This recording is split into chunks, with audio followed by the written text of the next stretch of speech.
Welcome into another exciting edition of Locked On 76ers. Keith Pompey, Marc Farzetta. Keith, the schedule is out. We'll tell you why.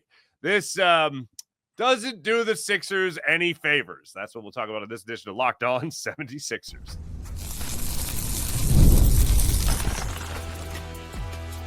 You are Locked On 76ers, your daily Philadelphia 76ers podcast, part of the Locked On Podcast Network, your team every day.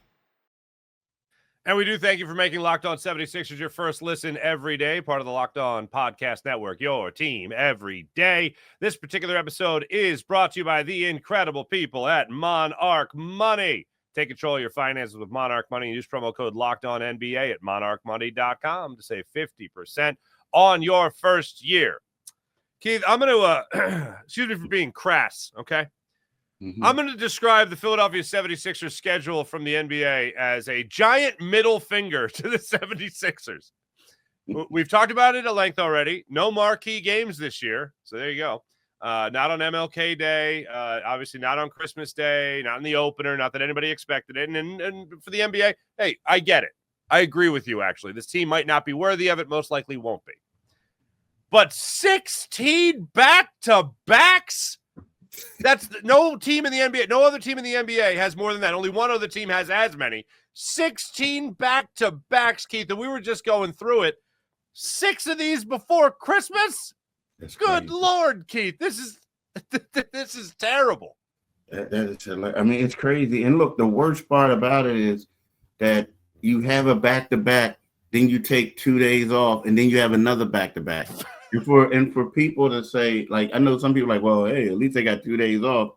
Nah, it's mandatory to get a day off after a back-to-back. That's like league rules.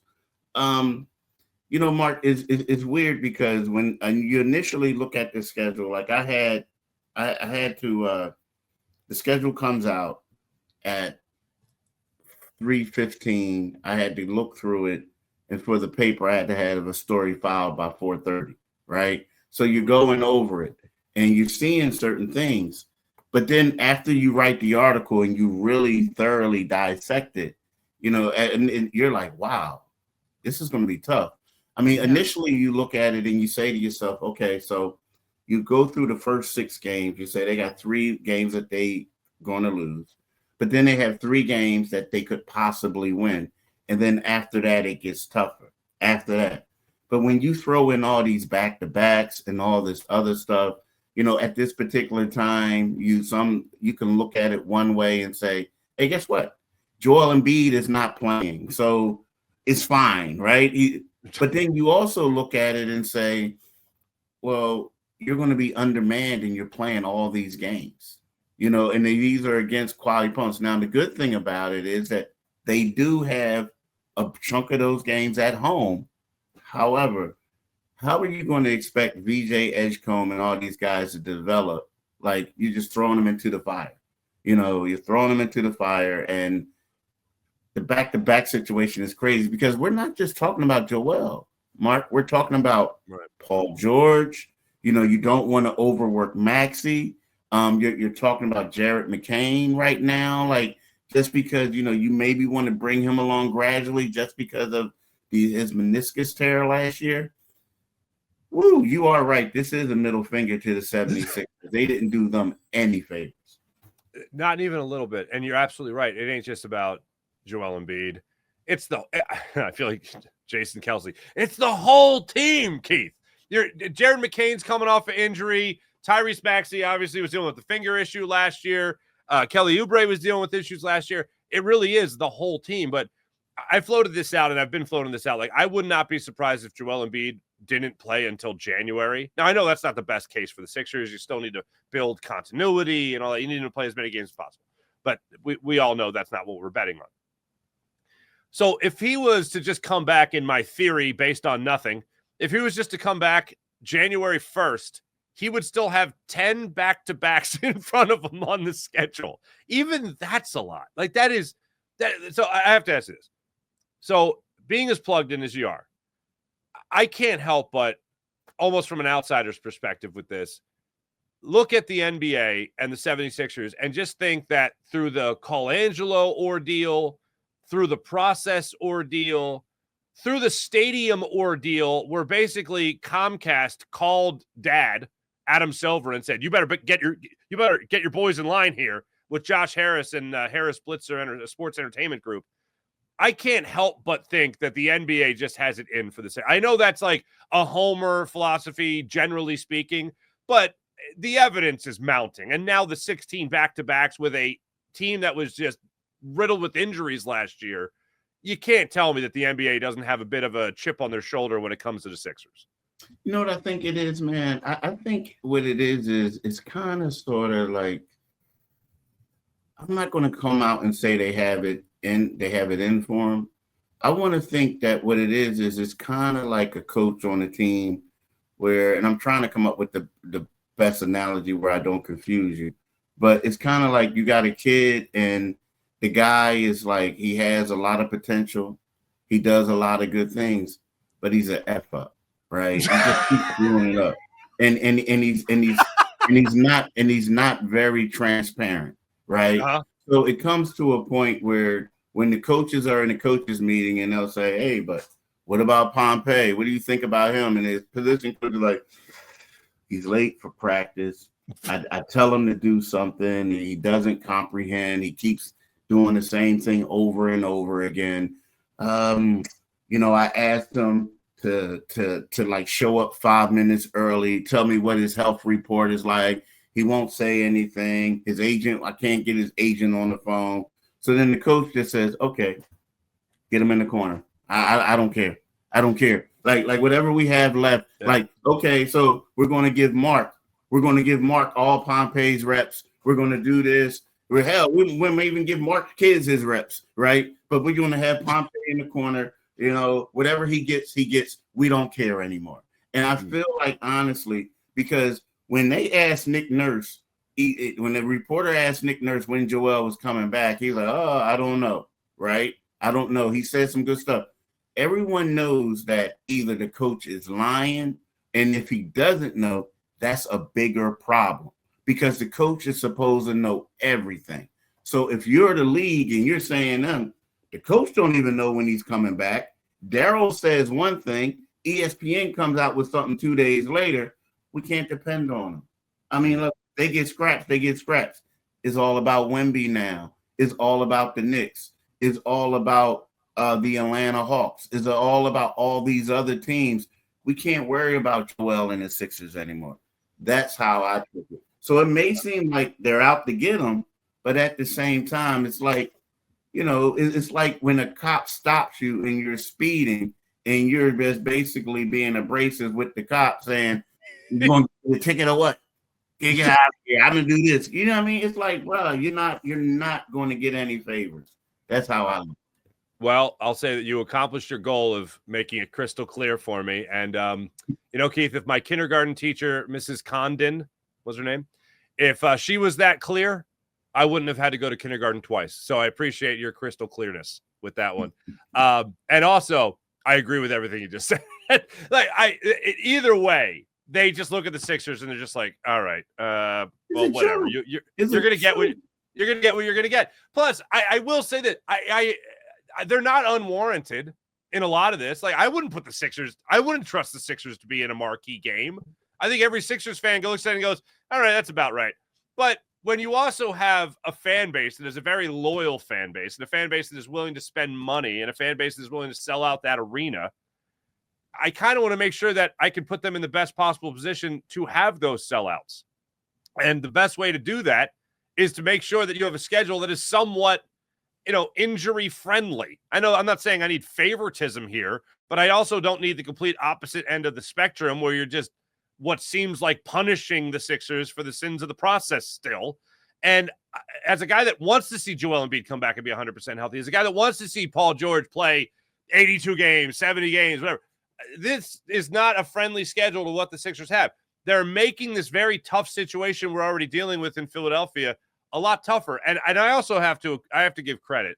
Look, I don't know how it works. I've never even asked you this question, but I read your piece, great piece. I read Marcus Hayes' piece on Inquirer.com as well. And just the headline I just started laughing at the headline because the headline was scheduled losses and blah, blah, blah, and blah, blah, blah. And I'm like, oh, the Doc Rivers line, scheduled loss. If you're looking for excuses, if you're looking for excuses, this schedule's got a lot of them. Marcus, that's my man. But like, here's something else we got to know that people don't know as well. Typically, a team, what you do is you talk to the coach and you say, now, I don't know if the Sixers got what they want because they probably didn't. But in the past, there's always someone who works for the team and who have a meeting with the coach and say, hey, tell me what type of schedule would you prefer, right? What you like. Like, do you want to go on the road or do you want to play at home early? Like, this and that, days in between. Now, part of the problem is when you don't own your arena, you also, like the Flyers, get first dibs on certain things, right? So that's part of the problem. So, but now what happens is there's been times when the schedule comes out earlier. Well, not comes out earlier. What happens is the league will give the schedule to the Sixers maybe a week or so ago. And the Sixers like, oh, we don't like this. We feel like this is unacceptable. We have too many, back-to-backs early. We don't know this and that, Can you tweak it a little bit? And sometimes they do tweak it. But, so you got to blame the 76ers a little bit too, because you're supposed to have a guy in-house, and I'm pretty sure they do, who helps you go through your schedule. And they work with the people from the Flyers to make sure on certain dates and make sure everything is fine and correct. A la a reason why they don't play any games after Christmas for that week, because they know they have, the ice capades coming. But at the same time, the league could also say, like, get out of here. Like, nah, you guys have no clout. Like, huh? You want what? You want credit? We don't know if Joel's going to play. Right. We're giving it. We gave your spot to the Orlando Magic. You know what I mean? So it's crazy. It's crazy. Did you say the ice capades? Yeah, isn't it the ice capades? Isn't that what it is? Like Disney on ice? I think it's. I mean, I'm not splitting hairs. I'm just curious to know. I don't even know. I'm just being old. I remember when I was a kid, it was the ice capades.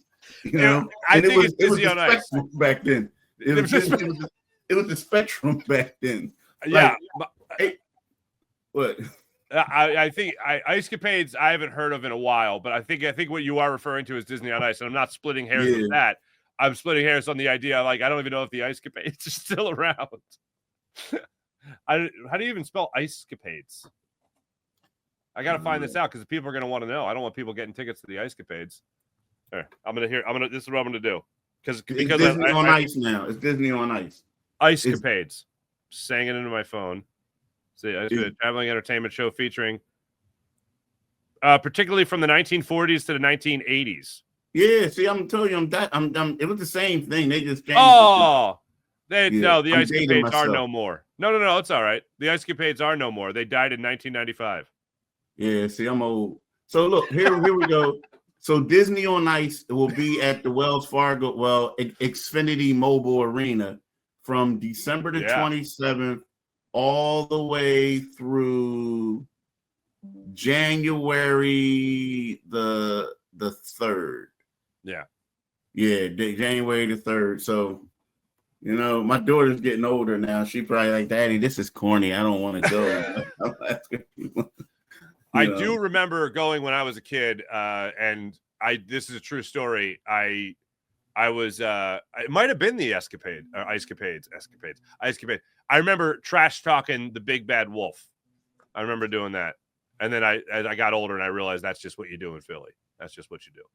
All right. When we come back, first off, you're welcome everyone for that public service on the ice capades. Second, the Flyers also go away on like that West Coast trip every year, right around the time Disney on Ice comes to town.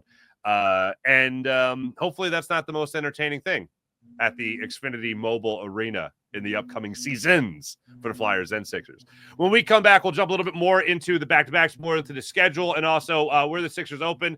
And I will tell you, Keith, personally, the one date I was looking at, because I was nervous. When the Sixers weren't playing on Christmas, I was nervous about this one particular date. We'll talk about that when we return. This is Locked On 76ers. Make sure you guys are liking and subscribing. Back after this. Let me tell you, about Monarch Money. Most people can't name all their financial accounts or even what they're worth, whether it's a 401k, properties, investments, whatever it might be. Manage it all with Monarch Money. That's why Monarch Money's there. It's an all-in-one personal financial tool that brings your entire financial life together in one clean, easy-to-use interface on your laptop or on your phone. Monarch does the heavy lifting for you so you can monitor all your finances. This is what you can do with Monarch Money. You can use promo code LOCKEDONNBA at monarchmoney.com. That's monarchmoney.com in your browser for half off your first year. That's 50% off your first year with Monarch Money at monarchmoney.com. When you check out Monarch Money, you can really manage your finances. It is like having your own personal CFO. It's a financial command center that can handle it all for you. So once again, use promo code LOCKEDONNBA. That's LOCKEDONNBA at monarchmoney.com. Use that in your browser for half off your first year. That's 50% off your first year at monarchmoney.com with promo code LOCKEDONNBA. There is one thing, Keith, that I am looking at with this Sixers schedule, and then I saw they weren't playing on Christmas Day. You know what I was worried about? Christmas Eve. Oh, Christmas Eve, yeah. Christmas Eve's a big night as far as that household, my friend. I can't be distracted when it comes to Christmas Eve, man. So I was happy to see that. The other thing is, when you look at this schedule, Keith, they're going to open up, by the way, on October 22nd. I haven't mentioned that yet. October 22nd, they're going to open up as their first game of the season. It's a 7:30 tip-off at the Boston Celtics. When they open up that schedule, now we knew it would be around then. What's your gut tell you? Now, Joel Embiid has already told you more or less, yeah, good luck to you. That ain't happening. But Paul George, is he in the lineup? What do you think that lineup looks like when the schedule opens on October 22nd? You know what? That's a great question, Mark, because, like, to me, you know, they're saying, like, he may not be ready, or they're going to be cautious. They never came out and said he may not be ready. They just said they would be cautious. To me, I feel like that Paul George is going to try to do everything in his power to be able to play, because I think he knows that he'll lose the city if he doesn't, right? I mean, he's already trending towards that. So to me, I feel like that if he's not ready to play, he's going to play shortly thereafterwards, right? But right about now, depending on the severity of the injury, I would expect Paul George to be able to play in that season opener. I do. I do. Now, again, depending on the severity, because they said it was just something easy, something not really tough, and this and that. And next thing you know, we see videos of him with a brace on his knee. So It is what it is. But yeah, I mean, I expect him to play. Now, again, that's just me thinking that PG wants to let everybody know that he's a warrior, right? That's just me. Okay, so that so here's where I'm at, because I agree. I can see you disagreeing. I can see you. Well, no. It's not that I agree with your philosophy that he could be ready, and yeah, I would expect him to be ready to go for that first game. I think that's fair. My issue is, and as you're putting it out there, and I'm thinking about the offseason, and I'm thinking about all the back-to-backs this year. Yeah, he wants to prove he's a warrior. That doesn't, to me, that Paul George right now trying to be a warrior does not end with him playing more games. No. I agree, the motivation's there, the desire is there, the awareness of what's around him as well. That's all there. I get it. But that makes me very, very nervous when it comes to Paul George, because I think he is going to try to gut it out. Because I also don't think he wants his career to end like this, with him constantly being injured. So if you're telling me he can't make it through an off-season workouts without getting his knee scoped or whatever, then how is he going to make it through 16 back-to-backs during the regular season and also be ready for a season opener? Yeah, I do not expect him to play in many back-to-backs. I just don't. Like, I think that, you know, right about now, if I'm the 76ers and I'm looking at it, especially if I'm looking at this schedule, I'm saying, like, yeah, I would like to get out early and have, you know, a couple games that I can play in for them to get some wins. But for the most part, you know, for Joel and PG, it's going to be one of those things. Well, I got to make sure that we're healthy when the playoffs come, right? Yeah. I mean, to me, that's what it is. Like if it works out, you got to make sure you're healthy because, what is PG 35 now? I do not see him being able to be. And we're talking about a guy who rarely played in a bunch of games anyway. I mean, what I mean by that, he had injuries that prevented him from, having like injury-free seasons, a lot of them. So with that being said, like, I see him maybe, 50 games or something like that, if that, right? You know what I mean? Like, so they just got to hope and pray that the stuff works out, that they could get continuity. And look, when we think about it, let's just say if Embiid plays in 40, he plays in 50, Maxi's going to play probably in 70 something, right? That's a whole lot more games combined that they'll be on the floor together than they were last year when it was only 15. So, yeah, look, I don't think anyone is expecting Joel Embiid to play 74 games. I don't think anyone is expecting Paul George to be, playing 74 games. But what it does when you see the back-to-backs that are on there right now, if like you're looking at a sliding chart or graph or whatever of all the games they're going to play in, and you start at 82, it's like, 16 back-to-backs. All right, let's take 8 games off that right away. And boom, you're already starting off with a 74-game season, essentially, with these guys not playing in those back-to-backs. So they're not going to play in one of them. So you're going to split them in half. Now, as far as playing together, maybe they rest them at the same time and they just chalk it up and go, okay, well, these might be the quote-unquote scheduled losses that we're going to have to endure this season. But if you're looking at that kind of measuring stick for how many games they're going to play in a year, you're already telling the fans, all right, that's 8 games you're not going to see these guys on the court, so forget about those. So you're not even starting at whether or not there's even a possibility of playing 82. You're starting out at 74. Like, that's just, like, that's how it starts off for you. Yeah, and then you add the injuries in after that. And you got to be careful with these scheduled losses too, man. I mean, think about like last year. I remember when the 76ers were 2-12. And I'm like, and I wrote like, yo, is this team just bad or banged up? People like, hey man, you're hating. And I'm like, no, dude, this thing is getting away from them early. Mm-hmm. And then all of a sudden, like they kept thinking like, oh, we're good enough to bounce back. And they're like falling further behind everyone else. And I'm like, crazy. So when we talk about, scheduled losses and we're talking about all this other stuff, I mean, are they good enough to make up that ground? Like, are they good enough to say, are the 76ers good enough to, as a 7 or 8 seed, go into Cleveland or go into New York and win a playoff series? I mean, are they good enough to possibly beat the Milwaukee Bucks in a play-in series, game? You know what I mean? You got to be careful with all that, man. You have to. You're going to have to be, because it's just I'll answer. Huh? Okay. I'll answer. Please do. No. Please. No.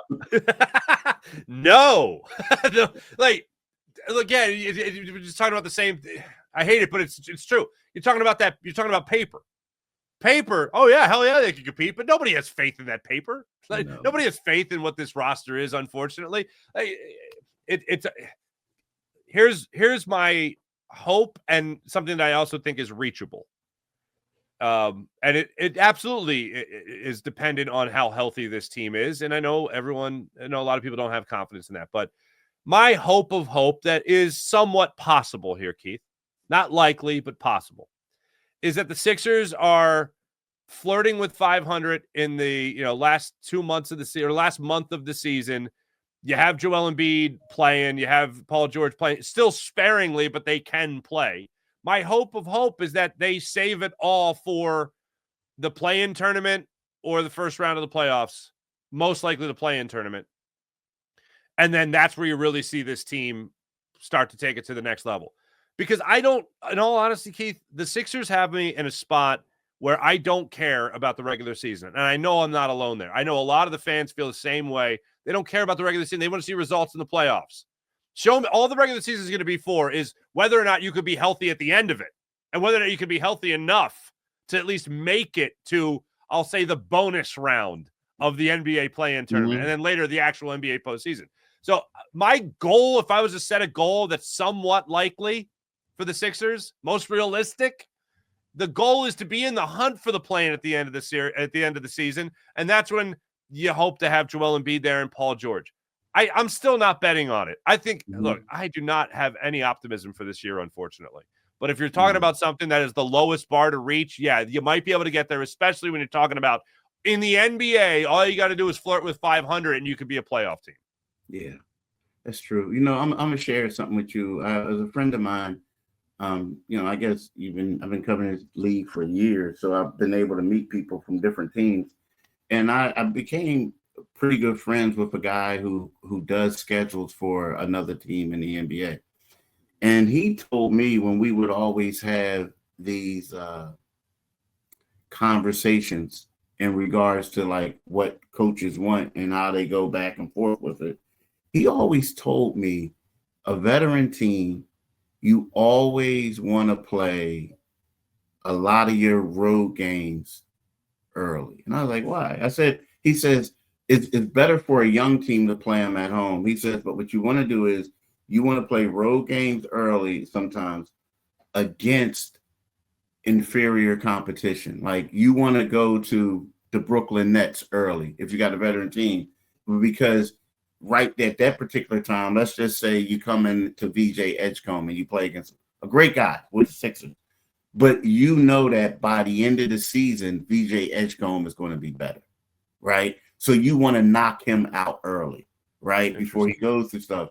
But they said the prime thing is you want to be backloaded with a lot of home games, right? Because what's happening is seeding purposes. So let's say the 76ers and the New York Knicks are battling for that third spot. Well, you want to play these teams at home. You want the home court advantage, right? Well, when you look at the Sixers schedule, it's the exact opposite. They got a lot of home games early on. And if you look at their schedule, the back end is a lot of road games. 9 of their final 14 games are on the road, right? And we're looking at who they're playing on the road too, right? At Denver, at Sacramento, at Utah. Now, you can understand that. But then at Charlotte, at Miami, Washington. But then when it gets crazy is you got San Antonio, Houston, and Indiana. But even before that, like when we're starting since March, February, that's when it starts really hitting. They got a back-to-back in New Orleans, Minnesota. Then they go to Indiana. Then on April 1st, they're at Boston. April 7th and 9th, at Atlanta, at Cleveland. April 12th at Detroit. And then that's when we go you go to Denver, Sac, and Utah. Now, there were some games on paper you say, well, the Sixers should be able to win. But the fact is they're going to be on the road for all those games. Whereas there's going to be teams competing with them for play-in, a veteran team that is going to be at home where they're going to be well rested. So to me, that's something else that people aren't really paying attention to with the schedule, but could impact them. That is interesting. And I do think the Sixers are headed there anyway this year to just be a young team. So hopefully that part of it works out in terms of getting this young talent to where they need to be to have even more successful NBA careers. When we come back, Keith, I got to ask the question. It's on everybody's mind. Has Quentin Grimes been signed yet? Talk about that when we return in our edition of Grimes Watch for today. Hey, Keith, has Quentin Grimes been signed yet? I got this. I've been looking at this the last couple of days. You know what I mean? That? And no, it's not. I'm not a Celtics fan. It's just on my desk. Nah, he hasn't been signed. Was that right next to your Ice Capades Weekly? It was right next to this. My pit hat. Oh, there you go. Yeah, you got to represent them. You? Huh? Yeah, But all right. But yeah, it's crazy. Now the whole Quentin Grimes thing is any day now, right? Any day. We're having fun. We're having fun. His name is Keith Pompey. Make sure you guys are reading him, especially his story on Inquirer.com right now when it comes to this schedule released. We'll be back with you guys on Monday to break it down even further. Who knows? Maybe we get a little news over the weekend. We'll see what happens. Maybe we'll jump onto a little short for you guys. But we'll be breaking it all down next week as well when it comes to your 10-9-8 76ers. Keith Pompey, Marc Farzetta. This is Locked On 76ers. We appreciate you guys joining us throughout the week. It's been a fun one. Make sure you guys like and subscribe to Locked On 76ers. Back with you guys on Monday. See you then.